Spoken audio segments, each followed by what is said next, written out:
Assalamualaikum warahmatullahi wabarakatuh. Innal hamdalillah nahmaduhu wa nasta'inuhu wa nastaghfiruh wa na'udzu billahi min shururi anfusina wa sayyiati a'malina. May yahdihillahu fala mudilla lahu wa may yudlilhu fala hadiya lahu. Asyhadu an la ilaha illallah wahdahu la syarika lahu wa asyhadu anna Muhammadan 'abduhu wa rasuluh la nabiyya wa rasula ba'dah.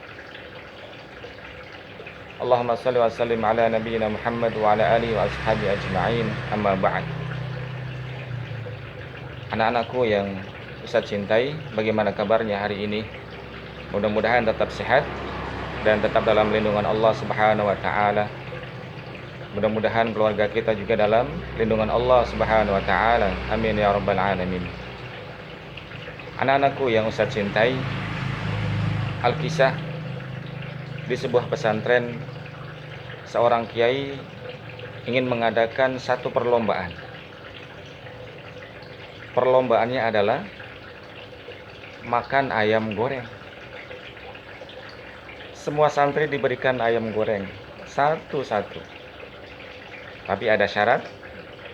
Syaratnya adalah ketika makan ayam goreng itu tidak boleh ada yang melihat satupun. Itu syaratnya. Kemudian semua santri menyanggupi.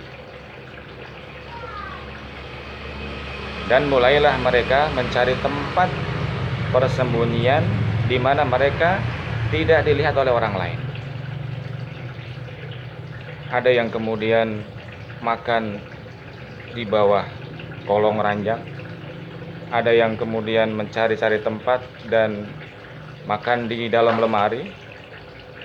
Ada juga yang jauh di belakang pesantren dan lain sebagainya. Kemudian anak-anak ketika mereka selesai melakukan perlombaan dan habis sudah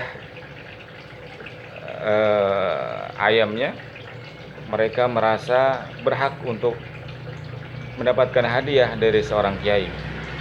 Dan hadiahnya apa anak-anak? Hadiahnya akan diberikan ayam goreng lagi. Selesai semua berkumpul, dalam raut mereka semuanya merasa gembira, karena pasti seorang kiai akan memberikan hadiah lagi.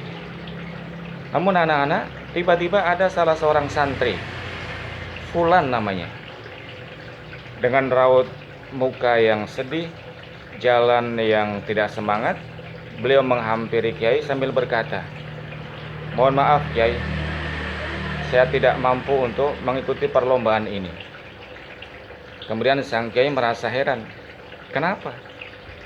Dan dilihatnya di tangannya ayamnya masih utuh. Kemudian seorang santri ini mengatakan bahwa dia sudah mencoba untuk mencari tempat persembunyian, namun tidak satu pun tempat dia dapati, tidak ada yang memelihatnya. Anak-anak, kemudian seorang kiai bertanya kepada santrinya,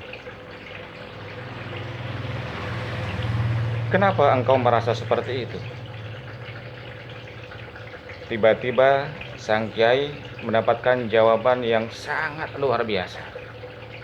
Santri itu mengatakan bahwa dimanapun tempat kita tidak bisa bersembunyi, karena Allah pasti akan melihatnya.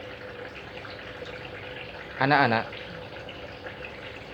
sungguh cerita yang sangat luar biasa. Puasa mengajarkan kepada kita akan kesadaran maha hadirnya Allah. Coba perhatikan anak-anak.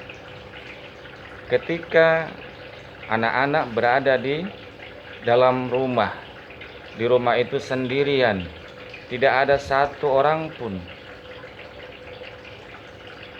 Dan saat itu adalah saat dimana lapar-laparnya orang berpuasa. Siang hari jam 1 atau jam 12. Dilihat ada sisa makanan di dapur. Dan anak-anak sedang berpuasa. Apa yang anak-anak akan lakukan? pasti anak-anak tidak akan berani untuk makan di rumah walaupun tidak ada orang yang melihat. Kenapa? Karena anak-anak yakin bahwa Allah pasti melihat. Walaupun anggota keluarga tidak ada satupun yang melihat, yakinlah bahwa Allah pasti melihat. Anak-anak, kesadaran akan maha hadirnya Allah inilah yang harus kita tanamkan dalam menjalankan ibadah puasa ini sejak kecil, sejak dini hari. Sehingga kelak dewasa, dimanapun kita berada, kita akan merasa diawasi, kita akan merasa dilihat dan dipantau oleh Allah Subhanahu wa Ta'ala, sehingga segala perbuatan kita pasti akan terkontrol. Dalam surat Al-Mujadilah Allah Subhanahu wa Ta'ala menyatakan, alam tara annallaha ya'lamu ma fis samawati wal ard ma yakunu min najwa thalathah illa huwa rabi'uhum wala khamsah illa huwa sadisuhum wala adna min dzalik wala akthar illa huwa ma'ahum aina ma kanu tsumma yunabbi'uhum bima 'amilu yaumal qiyamah innallaha bikulli syai'in alim. Yang artinya kurang lebih seperti ini anak-anak. Allah zat yang maha mengetahui yang ada di langit maupun yang ada di bumi. Tidaklah perbincangan rahasia di antara kita ada 3 orang, maka Allah lah yang keempat. Seandainya pun kita berlima, maka yang keenam adalah Allah. Kita sendiri, yang kedua adalah Allah. Dan Allah mengetahui apa yang kita lakukan. Mudah-mudahan puasa yang kita lakukan mengantarkan kita menjadi hamba-hamba yang bertakwa, timbulnya kesadaran akan maha hadirnya Allah di setiap saat. Demikian anak-anak pesan Ramadan kali ini, dan nantikan pesan Ramadan berikutnya. Wassalamualaikum warahmatullahi wabarakatuh.